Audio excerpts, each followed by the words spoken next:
Inzira yo gutungana. Kaza mu kiganiro inzira yo gutungana utegurwa n'ishirahamwe TWR Radio I Burundi. Inzira yo gutungana ni ikiganiro kigufasha guhitamwo ukuri kw'ijambo ry'Imana. Mukunzi uri kuratwumviriza, amahoro abe muri wewe. Assalamu alaikum. Shalom. Turakuramukije mu izina ry'umwami wacu. Imana y'amahoro igomba ko umuntu wese atahura kandi agaca bugufi mu nzira yo gutungana iyo yashyizeho, kandi kuri yo niho hari amahoro nyakuri ibihe bidashira. Turanezerewe cyane gusubira kugushikiriza iki kiganiro inzira yo gutungana cyo kuri uyu munsi. Muri kumwe na Pastori Jean Baptiste Nzeyimana. Mu kiganiro giheruka twarabonye ukuntu Imana yaremye ijuru, isi, ibiyaga n'ibirimwo byose. Imana yaremye ibintu byose mu minsi itarenga 6 ikoresheje ijambo ryayo gusa. Twaranabonye igituma Imana yaremye isi. Yayiremeye abantu kugira baze bame bahimbaza Imana gusa. Mbega ukugira neza kw'Imana kwatumye irema ahantu heza gutyo aho ashobora kunezererwa. Uyu munsi turaza kurabira hamwe ivyanditswe, twongere twige neza ukuntu Imana yaremye umuntu wa mbere. Dufashijwe n'Imana tuzorondera gutahura igituma Imana yaremye umuntu. Mu gitabo cy'Itanguriro igice cya mbere umurongo wa 26 n'uwa 27, ijambo ry'Imana rivuga riti, Imana iravuga iti, tureme umuntu mu ishusho yacu ase natwe, aganza amafi yo mu kiyaga n'ibiguruka mu kirere n'ibitungano n'isi yose n'ivyikwega byose bigenda bikwega inda hasi. Nuko Imana irema umuntu mu ishusho yayo, mu ishusho y'Imana niho yamuremye. Irema abantu bari uburyo bubiri. Turafise imbere yacu kuri kuzuye kandi gutangaje ku muntu wese agomba gutahura. Imana yaremye abantu babiri ba mbere mu ishusho yayo. Nimwiyumvire namwe, Imana irema umuntu asa nayo. Mu by'ukuri umuntu ni cyaremwe gihambaye mu bindi vyaremwe byose Imana yaremye. Mu vyaremwe byose umuntu niwe yaremwe mu ishusho yayo gusa. None rero ijambo ry'Imana risigura ikiyo rivuze riti, Imana yaremye umuntu mu ishusho yayo. Mu kigabane cya 2 umurongo w'7 ivyanditswe biravuga biti, Uhoraho Imana abumba umuntu mu mukungugu wo hasi, amuhumekera mu mazuru impwemu y'ubugingo, umuntu acaba ufise ubugingo. Umushaha. Turabona muri uyu murongo kwigihe Imana yarema umuntu yamuremanye ibintu bibiri, umubiri n'umutima. Iyo tuvuga umuntu surukoba, arafise umubiri n'umushaha. Imana yaremye umuntu ku ntambwe zibiri. Umviriza kandi ikivyanditswe bivuga. Ubwa mbere Imana irema umuntu mu mukungugu wo hasi. Ubwa kabiri Imana imuhumekera mu mazuru impwemu y'ubugingo, umuntu acaba ufise ubugingo. Muri ibi vyanditswe turabona ko igihe Imana yarema umuntu, ubwa mbere yaremye umubiri. Kubera iki Imana yashyizeho umubiri ubwa mbere? Yashyizeho umubiri ubwa mbere kubera ko yabona ko ari cyo kibanza kibereye yoshiramwo umutima w'umuntu. Ibi nivyo ivyanditswe bisigura. Umubiri dufise aha kw'isi umeze nk'urusago.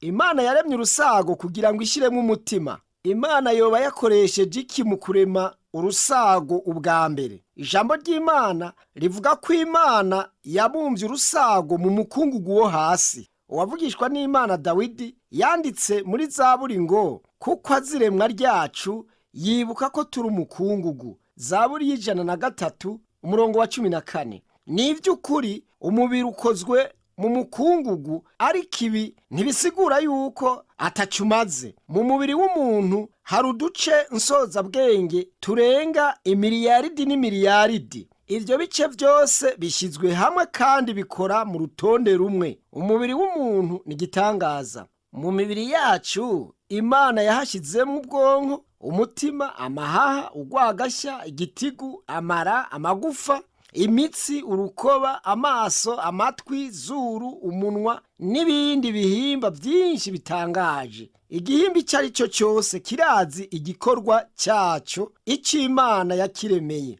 Nicyo gituma umuvugishwa n'Imana Dawidi yanditse ati, ndagushimira ko naremwe uburyo buteye ubwoba butangaje, ibikorwa vyawe nibitangaza kandi ivyo umutima wanje urabizi. Zaburi y'139 umurongo wa 14. Ego umubiri w'umuntu urimwo ibintu vyinshi birengeye ubwenge. Mbega yoba ari uw'Imana yaremye mu ishusho yayo? Oya, sivyo, kubera Imana ni mpwemu. Imana ntiyaremye umutumba w'umuntu mu ishusho yayo. None ivyanditswe iyo bitubwiye biti Imana yaremye umuntu mu ishusho yayo, biba bishatse kutubwira iki? Bisigurwa ko Imana yaremye umutima w'umuntu mu ishusho yayo. Twarabonye ko ubwa mbere na mbere Imana yaremye urusago rw'umuntu mu mukungugu wo hasi, no kuvuga ko ata buzima bwarimwo, rwari urusago gusa. Kuko Imana yaremye umubiri w'umuntu imbere y'uko ishiramwo umutima, kuko Imana ishoboye byose itaremye umuntu rimwe na rimwe nk'uko yabigize ku bindi biremwa byose. Kumbura Imana yabikoze kugira ngo itwigishe ko umuntu muri we ata bushobozi bw'ubugingo afise. Umuntu bwiwe ntashobora kwiha ubugingo canke kurema ikintu na kimwe gishobora kubaho. Uhoraho Imana niwe mwami w'ubugingo, muri we niho gusa turonkera ubugingo. Ubuzima ntibutumwa n'umuntu, ni ingabire duhabwa n'Imana. Ivyanditswe biravuga biti Uhoraho Imana ahumekera mu mazuru impwemu y'ubugingo, umuntu aca bufise ubugingo. Umubiri Imana yaremye utangura kubaho. Kuki wabaye muzima? Kubera Imana Uhoraho nyene ubugingo yawuhaye umutima. Imana yahumekeye ubugingo bwayo mu mubiri, maze ubugingo bwari muri yo buja mu muntu, maze umuntu aba icaremwe kizima. None ni iki Imana yaremye mu ishusho yayo? Ubugingo. Imana yaremye ubugingo mu ishusho yayo. Mwoba muzi ko hari ibiranga umutima w'Imana dusanga no mu mutima w'umuntu? Imbere yuko turangiza ikigwa cy'uyu munsi, twagira turabire hamwe ibintu bitatu biranga Imana kandi tunabisanga mu muntu. Navyo ni ibi: icya mbere, Imana yahaye umuntu ubwenge kugira ashobore kuyimenya. Icya kabiri, Imana yahaye umuntu umutima, ibishobisho, kugira ashobore kuyikunda. Icya gatatu, Imana yahaye umuntu umwidegemvyo, gushobora guhitamwo, kugira ashobore kuyubaha.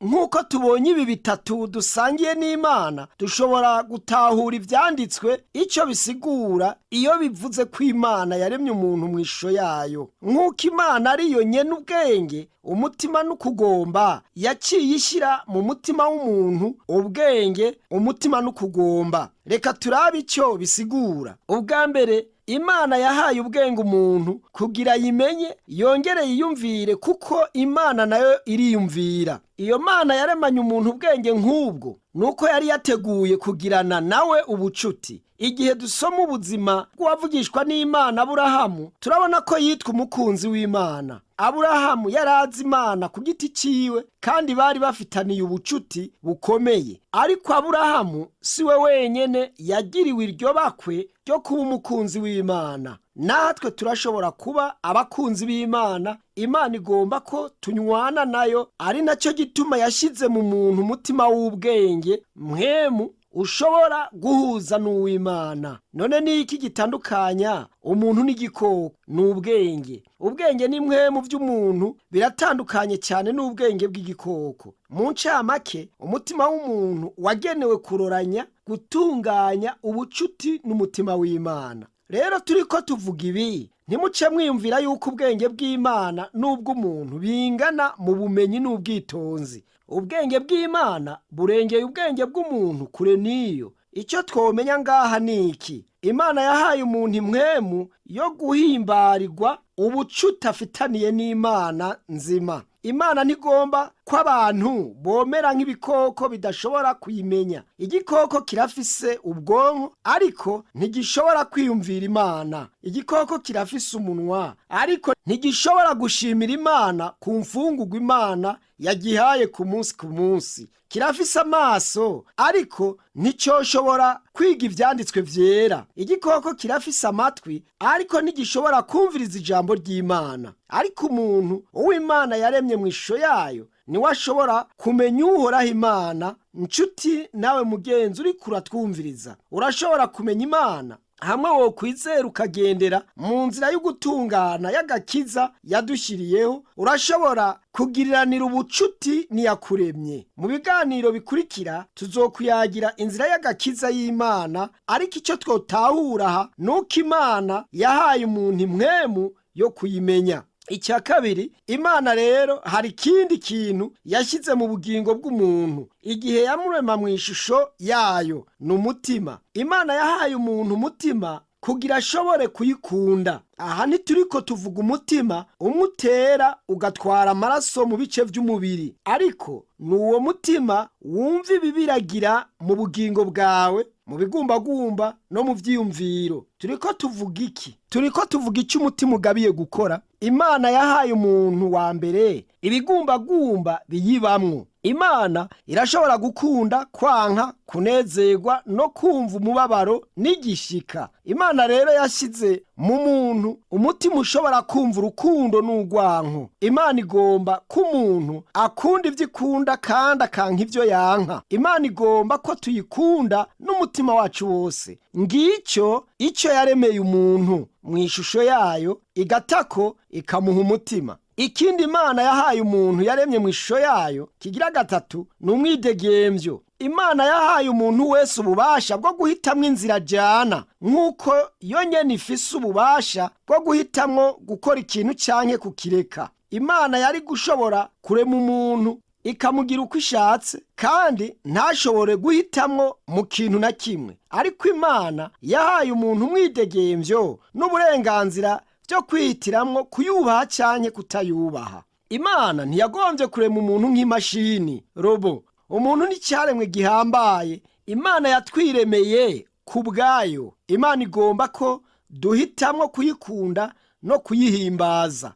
Imana yarahaye uburongozi bukomeye umuntu. Umuntu niwe yihitiramwo gukurikira Imana canke gukurikira Satani, nubwo yoba azi ijambo ry'Imana canke arinegura. Imana ntizokwigera ikoresha inguvu kugira wizere ijambo ryayo. Ntizokwigera itegeka umuntu kuyikunda no kuyubaha. Urukundo ntigwitwa urukundo mu gihe rugiye mu iterabwoba. Ivyanditswe biravuga biti, Imana izocira urubanza umuntu wese aterekwa ivy'ubwami bwayo, kubera Imana yiremeye umuntu ku bwayo. Turaha ku isi y'Imana, ariko ntituriho ku bwacu, ku bw'amahera canke ikindi kintu ico ari cyo cyose. Imana yatwiremeye ku bwayo, yaturemye kugira tuyihimbare kandi tuyihe icyubahiro. Imana yaturemanye ubushobozi bwo kuyimenya, kuyikunda no kuyubaha ibihe bidashira.